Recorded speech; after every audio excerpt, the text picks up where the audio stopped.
지역의 이슈를 짚어드립니다. 헬로 이슈토크를 시작합니다. 대구 경북 행정통합 공론화가 시작된 가운데 지난 9일 행정통합공론화위원회는 2차 토론회를 열어 주요 쟁점을 다루는 자리를 가졌습니다. 통합의 효과와 또 부작용을 두고 활발한 논의가 이어졌고 앞으로 예정된 3차 토론회에서 다뤄질 쟁점도 주목받고 있습니다.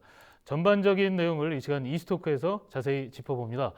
김선환 대경 언론인의 사무총장 그리고 엄재진 매일신문 경북 본사 취재부장과 함께합니다. 안녕하십니까? 안녕하십니까? 대구 경북 행정통합 처음 거론된 지 6개월 만에 공론화위원회가 구성이 됐고요. 최근 지자체장 신년사를 통해서도 행정통합에 대한 계속된 언급이 이어졌습니다. 우선 밑그림 어떻게 그려지고 있는지 좀 전반적으로 큰 틀에서 설명을 좀 해주실까요? 우리 엄부장님이 먼저 해주실까요? 네, 그렇습니다. 대구 경북 행정 통합 문제가 굉장히 급물살 타는 것 같아요. 공론화위원회에서 활동을 굉장히 왕성하게 하고 있고 최근에는 좀 이렇게 구체적인 로드맵이 이제 제시되고 있는 그런 상황입니다. 네. 30명으로 구성된 공론화위원회는 최근 들어가시면서 통합 미래 구상이라든지 네. 행정 체계 등 이런 쟁점 사항들을 계속 논의하고 있고 네.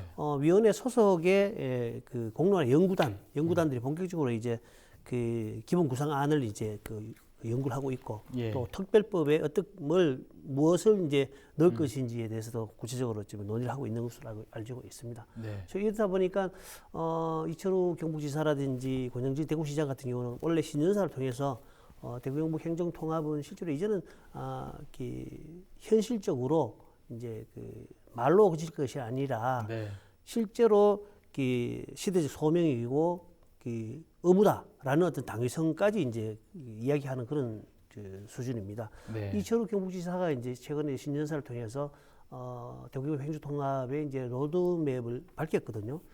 거기 보면은 내년 상반기 중으로 이제 주민투표를 거쳐가지고 행정통합 여부를 이제 확정하기로 네. 했고요.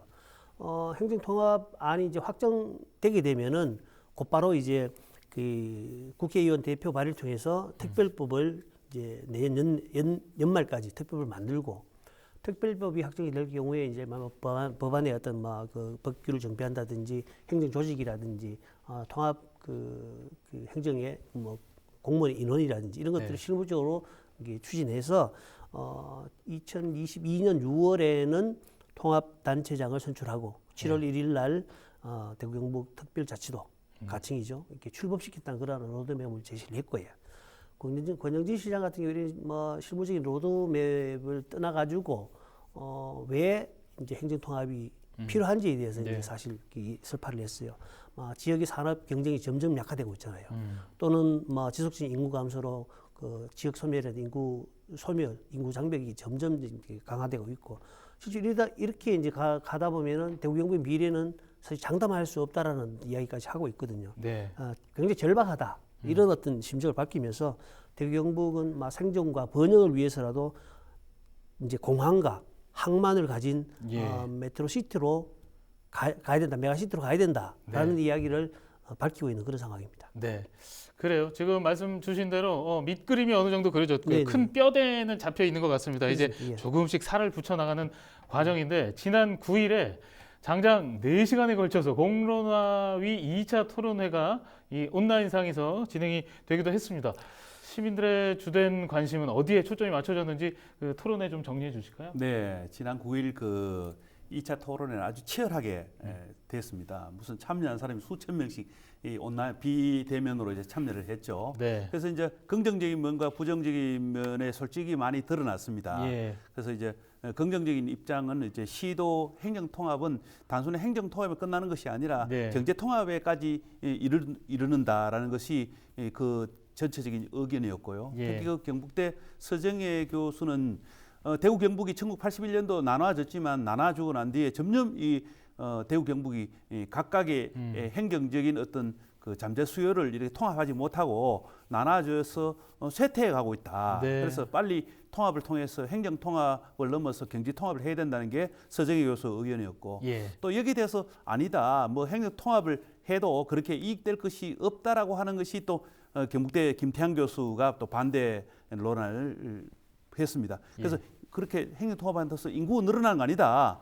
또 오히려 총량적인 걸로 보면 도시 지역이 조금 손해 볼 수도 있다라는 어떤 그런 부정적인 의견도 많이 제시하게 됐습니다. 네, 네. 그래요. 많은 분들이 비대면으로 참여를 한 가운데 토론이 이루어졌는데 찬반의 입장이 좀 팽팽하게 맞서기도 한 것 같습니다. 각각의 주장을 뒷받침하는 근거 좀 더 덧붙여 주실까요? 그렇습니다. 이번 2차 토론회 같은 경우는 실제로 1차 토론회의 쟁점이었던 것이 1차 토론회 때는 쟁점이 이제 어디에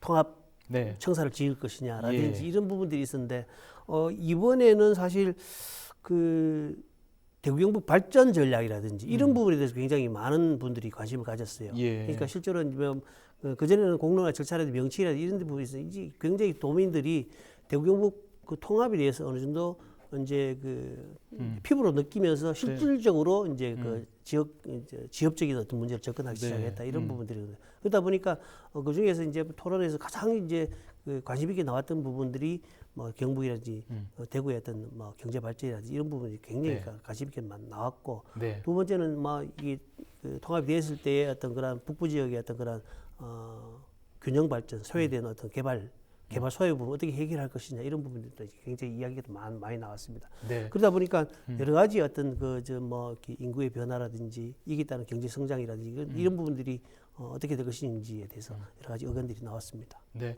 그래요. 굉장히 생산적인 얘기들이 많이 오간 것 같은데 더욱더 의미가 있었던 거는 지난 1차 토론회 때보다도 이게 비대면으로 진행되니까 시도민들의 온라인 참여가 더 많았다는 네. 건데요. 그만큼 좀 시민들의 관심도가 올라갔다 이렇게 볼 수 있을 것 같아요. 그렇습니다.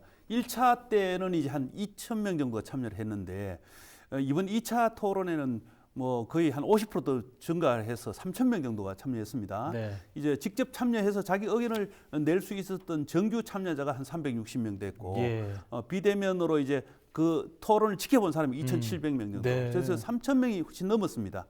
이것만 봐도 우리 시도민이 행정통합에 대한 굉장히 관심이 높아졌다고 보고 더더욱이나 이제 여기 통합에서 조금 더 살펴볼 것은 행정통합을 넘어서서 경제통합론으로 가자. 네. 우리가 잘 살자고 대구 경북이 통합하는 거지 그냥 통합 자체 그 행정적 통합 자체만 관심이 있는 것이 아니라는 것이 많은 비대면 참가자들의 그 의견이 분출됐습니다. 네. 특히 또 하나 보면은 원래 이제 4월에서 5월 달 정도는 주민 투표가 이루어진다는 공론화가 일시적인 아직 확정되지는 않았지만은 일정을 이미 공개를 했습니다. 예. 2주 전에 예. 공개를 했고 그렇게 해서 올 11월이나 12월 국회 정기회에서 이 특별법을 통과시킨다는 하나의 로드맵이 정해져 있단 말이에요. 예. 그래서 지금 원래 이 3, 4개월이 굉장히 분출하는 시도민의 어떤 욕구가 이렇게 모아질 수 있는 좋은 기회라고 생각합니다. 네. 그래요. 이렇게 비대면 토론회는 굉장히 성황리에 진행이 됐습니다만 한편으로는 지금까지 공론화위원회 구성과 또 토론회 진행에 대한 공정성 논란도 있었거든요. 관련한 입장은 대구 경북 행정통합 공론화위원회 김태일 공동위원장 연결해서 잠시 얘기 나눠보도록 하겠습니다. 연결돼 있죠? 안녕하십니까? 네, 안녕하세요. 네, 반갑습니다. 우선 최근 공론화위를 진행하면서 느낀 시도민 분위기는 어땠는지 좀 먼저 전해 주실까요? 아마 시간이 좀 흐를수록 이제 공론 분위기가 본격적으로 형성되는 게 아닌가 이렇게 봤습니다. 네, 아무래도 그동안 토론회의 공정성에 대한 논란이 있지 않았습니까? 여기에 대한 입장도 좀 덧붙여서 한 말씀 더 해주시죠. 공론화위의 공정성에 대한 그 우려가 크게 두 가지인데요. 하나는 그 찬성 편향으로 되어 있는 게 아니냐. 그래서 목표를 정해놓고 시도지사의 뜻대로 그 움직여 나가는 게 아니냐. 뭐 이런 이제 우려입니다. 저는 그런 우려를 할 필요가 없다 이렇게 말씀을 드리고 싶고요. 그 이유는 크게 세 가지입니다. 첫째는 저희 공론화위원회의 그 구성은 여러 가지 그 의견 다양성이 존재하고 있습니다. 그 나이, 성별, 직군의 다양성은 물론이고 이 행정통합에 대한 반대 의견을 가진 분도 계시고요. 또 여러 가지 유보적 의견도 가지고 있는 분들이 있습니다. 그래서 위원들이 찬성 일변도가 아니기 때문에 그 구성면에 있어서 여러 가지 그 우려를 불식할 수 있는 그런 이제 구조가 되어 있다는 말씀입니다. 두 번째는 이 공론화위원회 운영에 있어서 모든 정보를 공개하고 있습니다. 중요한 회의는 유튜브로 실시간 중계를 할 정도로 투명성을 확보하려고 하고 있고요. 그다음에 그 로드맵 과정을 보시면 아시겠지만 다양한 의견이 반영될 수 있도록 지금 설계를 하고 있습니다. 세 번째는 이것이 갖는 절차적 특성인데요. 몇 가지 단계별로 그 시도민들의 동의와 지지가 있어야만 다음 단계로 진행할 수 있는 뭐 그런 절차적 성격을 가지고 있습니다. 그래서 시도민의 동의와 지지가 가장 중요하고 다른 요소는 여기에 작용할 가능성이 별로 없다라는 점에서 공론화위의 그 운영은 공정성이 담보된다 이렇게 생각해도 좋을 것 같습니다. 어느 정도 지금 말씀 들으니까 공론화위원회 위원장이신데 공론화에는 어느 정도 성공한 게 아닌가 그렇게도 볼 수 있을 것 같습니다. 끝으로 시도민들에게 당부하고 싶은 얘기 있으시면 한 말씀 더 해주시죠.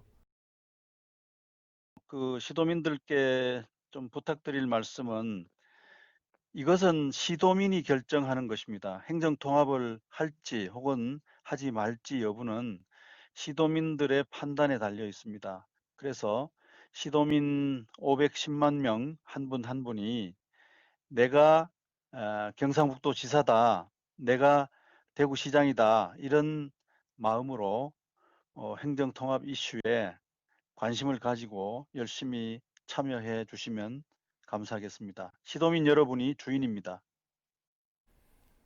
네, 말씀 여기까지 듣겠습니다. 지금까지 대구경북행정통합공론화위원회 김태일 공동위원장과 얘기를 나눠봤습니다.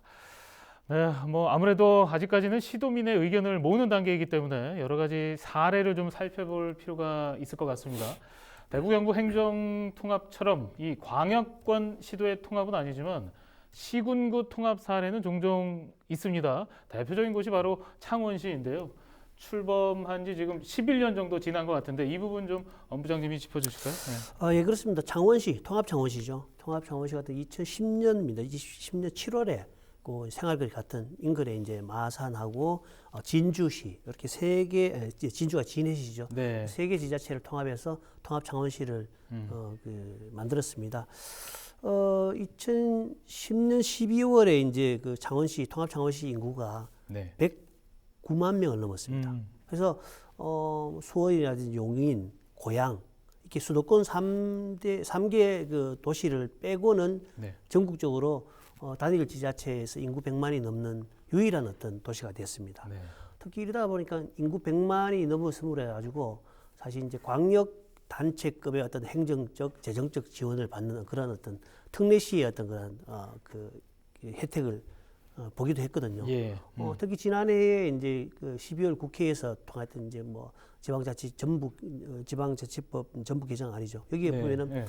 못을 박아놨어요. 인구가 100만 이상인 대도시를 특례시로 규정한다라고 못을 박아놨거든요. 예. 그래서 이제는 인구 100만이 넘었으면은 광역 단체급의 어떤 행정적 지원을 받는 특례시의 지위를 갖게 되거든요. 예.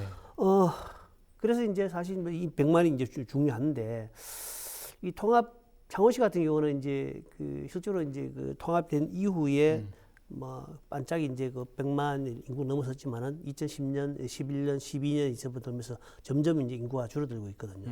특히 이제 창원 같은 경우는 그 제조 생산 제조도 큰 공단이 있단 말이에요. 창원 공단이 있는데 네. 그래서 이제 제조업들이 좀 점점 이제 줄어들면서 그 노동 인력들이 빠져나가고 있고 네. 또 창원시의 어떤 그 아파트 가격이라든지 이런 게 굉장히 그 상승했어요. 그러다 보니까 그렇군요. 예. 그 인근에 출퇴근이 가능한 뭐 김해라든지 뭐 양산이라든지 이쪽에서 이제 출퇴근하는 인력들 때문에 인구가 점점 빠져나가고 있거든요. 그러다 보니까 이 인구 이제 창원시 같은 경우는 105만 명을 지키기 위해서 안간힘을 쓴단 말입니다. 네. 하지만은 점점 시간이 갈수록 매월 뭐 수백 명씩 줄어들고 있기 때문에 네. 조만간에 그 인구 100만 명이 100만 명 선언을 무너지면 특례시의 지위도 상실하지 않느냐 이런 네. 우려들이 있거든요. 예. 그렇기 때문에 우리가 이제 그 대구 경북 행정 통합을 추진하면서도 이런 어떤 마창진 사례를 살펴서 예. 좀 이렇게 신중하게 접근해야 된다 이런 어떤 의견들이 있는 것입니다. 네. 지금 이제 마창진 사례를 얘기해 주셨는데 통합 창원시죠. 네. 부울경 사례도 좀 짚어주실까요? 부산, 울산, 경남의 사례는 행정 통합보다는 광역 연합으로 좀 선회한 거 아니냐 이런 분석도 나오거든요. 이 마창진이 통합해서 이제 10년이 됐는데 이 창원이 사실 부울경 안에 있지 않습니까? 이제 그때 당시에 여러 곳에 이제 통합 논의는 있었지만은 마창진이 유일하게 통합이 성공했습니다. 네. 그렇게 해서 이제 109명에서 지난해 연말에 안타깝게도 103만 명으로 줄었습니다.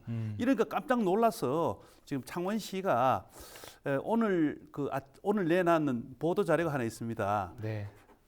젊은 사람들이 거기 와서 결혼을 해서 집을 얻으면 1억을 지원하겠다. 단 3명의 아이를 낳아야 된다는 조건을 붙였죠. 그래서 네. 첫 아이 놓을 때 1,000만 원, 네. 둘째 아이 놓을 때 2,000만 원, 셋째 아이 놓으면 총 1억에 한해서 창원시가 다 갚아준다는 거죠. 그게 이제 사실 굉장히 화제가 됐습니다. 뭐 1,000만 원, 2,000만 원 준다 하는 자치단체는 있었지만은 이렇게 과감하게 1억까지나 주는데 이것이 이제 사실은 직접 지원하는 것이 아니라 이 전세 자금을 지원하게 되는 거죠. 그러니까 이제 찬반 논의가 지금 굉장히 거칠게 일어나고 있고요. 특히 이 마창진 중에 가장 이제 통합해서 어려움을 겪은 것은 마산의 하포구 하나의 상권이 날아가 버렸습니다. 그래서 네. 이 창원 그러니까 진해 이런 쪽으로 부분적으로 주변에 있는 상권이 많이 죽었다는 거지. 특히 마산의 여러 악으로 유명하잖아요. 마산의 그런 시장 경제성이 굉장히 떨어졌다는 측면에서요. 그래서 이런 측면에 있어서 그래서 합한 것보다는 연합하는 게 좋다는 논리도 새롭게 등장했습니다. 네. 그 덕분에 지난해 그 연말 12월에 정기국회에서 지방 그 자치 관계법이 조금 변경한 부분이 있습니다. 네. 특히 이거는 이제 부울경에서 제시를 해서 여당 안으로 해가지고 지방자치법 그 개정 법률안이 통과됐어요. 이 내용 먹으면은 통합하지 않고도 부울경이 함께 연합을 구성을 하는 거죠. 네. 그거는 대구 경북이 통합하는 거하고는 전혀 또 다른 성격입니다. 네, 대구 네. 경북은 하나의 틀 안에 네. 대구시가 대구의 특례시로 존재하는 거고 네. 부울경은 부산, 울산, 경남이 이제 각각의 그 의회라든가 자치단체를 그대로 두고 네. 통합할 부분만 통합기구를 만들어서 연합을 구성하자는 거죠. 네. 일종의 하나의 그 통합 전단계라도 볼 수 있는데 오히려 대구 경북의 이 통합이 훨씬 더 효과적이다라는 것이 학계의 그런 의견으로 나오고 있습니다. 네. 그래요. 지금 뭐 다른 지역 사례들 잠시 살펴봤는데요. 좋은 점들만 좀 잘 벤치마킹하면 좋겠다라는 생각을 좀 해봅니다. 지금 대구 경북 내에서도 시도 간의 행정 통합이 먼저다. 아니면 광역권 행정 통합은 뭐 이후에 논의해도 된다. 뭐 이런 얘기들이 오가고 있거든요. 다양한 의견들이 나오고 있는데 안동 예천 사례, 통합 사례 이거 좀 어떻게 거론되고 있는지 좀 짧게 좀 그렇습니다. 짚어주시죠. 안동 예천 같은 경우는 도청 신도시 도청을 이제 유치하면서 줄곧 나오기 시작했고 사실 뭐 안동 예천 행정 통합이 먼저 이루어져야 이제 도청 신도시 인구 10만의 자족 도시를 만들 수 있다라는 어떤 명분으로 네. 계속 이제 통합을 추진해 오고 있는 상황이거든요. 예. 그래서 이런 상황들이 마무리되지 않은 상황에서 대구 경북 행정 통합을 추진하니까 북부 지역 주민들 입장에서는 굉장히 난감하다. 그래서 먼저 예천 안동 행정 통합을 먼저 이뤄서 도청 신도시 그 자족 도시를 만들어야 되지 않느냐 이런 의견들이 나오고 있는 그런 사실입니다. 네. 끝으로 3차 토론회 일정만 좀 짚어주실까요? 네. 아직 확정은 안 됐습니다만 2월 중에 열리는 걸로 지금 일정이 나오고 있습니다. 그래서 왜냐하면 4, 5월이 주민투표에 들어가기 때문에 앞으로 매달 한 번씩 이런 그 공개 토론회가 이루어질 것 같습니다. 네. 그래요. 네. 3차 토론회까지 저희도 계속 지켜보면서 이어지는 이슈 이슈토크에서 계속 다룰 수 있도록 하겠습니다. 이 시간 헬로 이슈토크는 여기까지입니다. 시청해주신 여러분 고맙습니다.